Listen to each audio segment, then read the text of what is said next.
Sega must have made next to no copies of this because I really don't remember this being on the shelf at all back in 1993, and I used to frequent game shops quite a bit. Maybe they simply just didn't make enough copies, and maybe it was just a Mega Drive looming at that time, and well, they had the other consoles, the 32X, the Mega CD. They were pretty busy at Sega, so maybe they just slipped up on that one.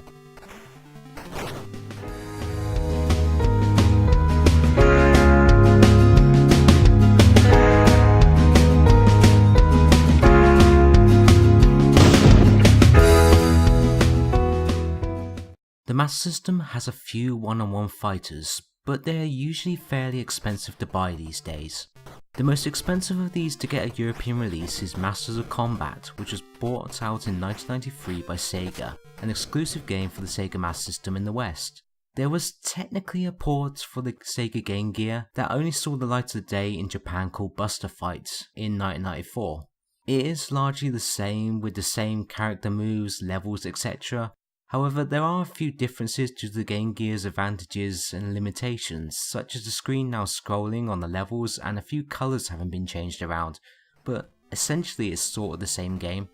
The game itself is a 1 to 2 player fighting tournament, such in the same style as Street Fighter 2, where you take control as one of 4 different fighters as you try to be the best whilst uncovering the mystery of the strange UFO which has crashed down to Megalo City.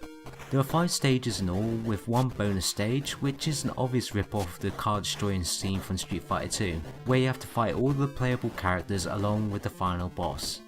The 4 characters that you can select from have different strengths and abilities, with Gonzalez being the strongest but slow fighter, Wingburger having a nice advantage of added reach, the ninja Hayate is the fastest of the 4, and the last character, High Voltage Man, who is a character who I really don't like playing as, but can be really cheap playing against, as his electricity attacks are somewhat powerful.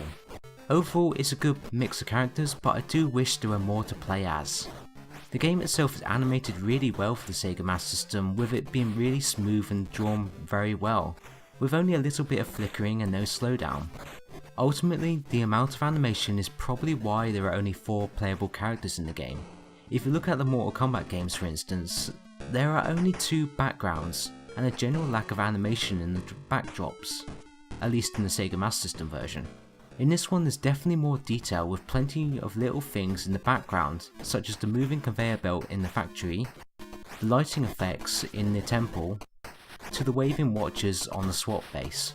Overall the game is very easy to pick up and play.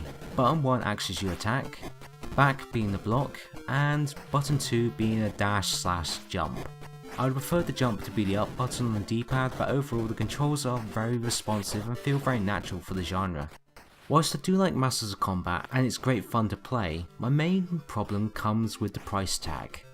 It regularly goes for between £100 to £200 complete online, and for that price it's probably not worth it. Mortal Kombat 1 and 2 are much cheaper on the Sega 8-bit, and frankly I think that with the larger roster of characters, you should probably pick up those first before trying this one. But anyway, let's get on with the playthrough. I've never actually managed to finish the normal mode, so I'm probably going to go into with it easy on this one. But nevertheless, let's get on with this and play it as long as I can.